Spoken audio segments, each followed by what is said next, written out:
Welcome to T20 news. Rangareddy జిల్లా శంషాబాద్ మండల కేంద్రంలో వందన ట్రావెల్స్ యజమాని శ్రీనివాస్ మాట్లాడుతూ తాము చాలా రోజుల నుంచి ట్రావెల్స్ నడుపుతున్నామని గవర్నమెంట్కు రోడ్ ట్యాక్స్ పర్మిట్ అన్ని కడుతున్నా కానీ ఈ స్కూల్ బస్సులో ఎలాంటి పర్మిట్ లేకుండా పెళ్లి కిరాయిల్లో విచ్చలవిడిగా నడుపుతున్నారు. తాము ప్రభుత్వానికి అన్ని రకాల ట్యాక్స్ కడుతున్నాం, ప్రభుత్వానికి సహకరిస్తాం, తక్షణమే ఆర్టీఓ స్పందించి తగిన చర్యలు తీసుకోవాలని కోరుతూ శ్రీనివాస్, సాబీర్, ఎంఎస్ గడ్డం, అశోక్ యాదవ్, చిన్న రాజేందర్ మీడియాని తగు న్యాయం చేయాలని కోరారు. T20 న్యూస్కు మేము మరే ప్రత్యేకంగా ఒకసారి ధన్యవాదాలు చెప్తున్నాము. మా డ్రైవర్లకు ఏ ప్రాబ్లం వచ్చినా T20 న్యూస్ పిలవగానే వస్తుంది. T20 న్యూస్కి మళ్ళీ ఒకసారి ధన్యవాదాలు. Okay, thank you. చెప్పండి సార్, మీ సమస్య ఏంటి? T20 న్యూస్కు స్వాగతం. మా డ్రైవర్ల కోసం ఎనీ టైం ఎప్పుడు పిలిచినా వస్తుంది T20 న్యూస్. ప్రత్యేక ధన్యవాదాలు T20 న్యూస్కి. చెప్పండి సార్, మీరు ప్రైవేట్ వాహనాల గురించి మాట్లాడండి. మాది శంషాబాద్లో వందన ట్రావెల్స్ మా బస్సులు ఉన్నాయండి. మేము ప్రైవేట్గా తిప్పుకుంటాము. మేము ₹1000 ట్యాక్సీలు కట్టి రోడ్ల మీద తిప్పుతున్నాం అండి. మన శంషాబాద్లో స్కూల్ బస్సులన్నీ ప్రైవేట్ కిరాయిలన్నీ కొడుతున్నాయి. ఈ హాలిడేస్ కారణంగా ప్రతి పెళ్లిలో స్కూల్ బస్సులే కనిపిస్తున్నాయి. మాకు వచ్చే కిరాయిలు మేము 5000 చెప్తే వాళ్ళు 3000కి వెళ్ళడం జరుగుతుంది. స్కూల్ ట్యాక్స్ కట్టడం లేదు, ఏం లేదు. ఫ్రీగా వాళ్ళు ట్యాక్సీ కట్టకుండా గవర్నమెంట్కు ఆదాయం రాకుండా చేస్తున్నారు. దీన్ని రంగారెడ్డి ఆర్టీఓ పట్టించుకోవడం లేదు. మేము 2-3 సార్లు పోలీస్ స్టేషన్లో గిట్ట ఫిర్యాదు చేసినాము. మీరు ఎవరన్నా అధికారులకు మీరు ఏమైనా ఫిర్యాదు చేశారా?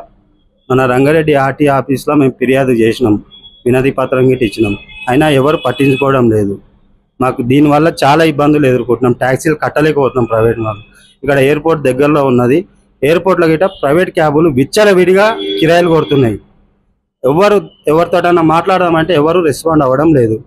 దీని గురించి మన ప్రభుత్వం ఆలోచన చేసి ఈ స్కూల్ బస్సులను కానీ ప్రైవేట్ వాహనాలను కట్టడి చేయాలని మేము కోరుకుంటున్నాం. మన సీనన్న అని చెప్పేసి మన ట్రావెల్స్ ఓనరు, అతనికి 5-6 బస్సులు ఉన్నాయి. అతని వాదన ఏంటి అంటే, ట్రావెల్స్ ప్రైవేట్ బస్సులు, స్కూల్ బస్సులు వితౌట్ ట్యాక్స్ నడుస్తాయి. స్కూల్ బస్సులకి ట్యాక్స్ తక్కువ ఉంటుంది. ఆ ట్యాక్స్తోని ద్వారా వాళ్ళు పెళ్లి కిరాయిలు కొడుతున్నారు, పెళ్లిలకు ఏదైనా డిన్నర్ ఫంక్షన్ చేస్తున్నారు.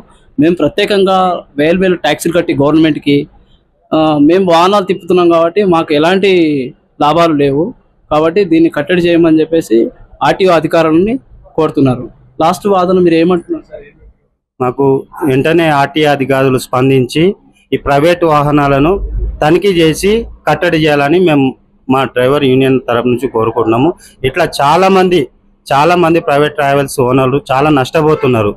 ఇక్కడ ఎయిర్పోర్ట్ దగ్గరలో ఉంది కాబట్టి అందులో ఒక 1000కి పైన ప్రైవేట్ వాహనాలు తిరుగుతున్నాయి. వాటిని గిట్ట ఒకసారి కట్టడి చేయాలని మేము ప్రభుత్వాన్ని, మన ఆర్టీఓ అధికారులను కోరుకుంటున్నాము. మేము దీనివల్ల చాలా నష్టపోతున్నాము. మా దగ్గర 22 సీట్ల బస్సు ఉంటే 26,500 3 నెలలకు క్వార్టర్లీ ట్యాక్సీ కడుతున్నాము. అదే బస్సుకు వాళ్ళు ₹2000 కట్టి కిరాయిలకు తిప్పుతున్నారు ఈ స్కూల్ బస్సులు. దీన్ని ఎవరు పట్టించుకుంటలేము. మేము ఇంతకుముందు 2-3 సార్లు మేము ఫిర్యాదు గిట్ట చేయడం జరిగింది. దీనిపైన మేము మా డ్రైవర్లు అంతా యూనియన్ కలిసి ఇప్పటివరకు ఎటువంటి చర్యలు తీసుకోలేరు. ఇకనైనా దయచేసి చర్య తీసుకుంటే మేము ప్రభుత్వానికి మేము సహకరిస్తున్నాం. మేము ట్యాక్సీ కడుతున్నాం, రోడ్ ట్యాక్సీ కడుతున్నాం, రూట్ పర్మిట్ వేస్తున్నాం. ప్రతిదీ మేము ప్రభుత్వానికి సహకరిస్తున్నాం. ఈ స్కూల్ బస్సులు ఎటువంటి పర్మిట్లు ఉండవు, ట్యాక్సీలు ఉండవు. మళ్ళీ కిరాయిలు ప్రతి ఫంక్షన్ హాల్లో చూడండి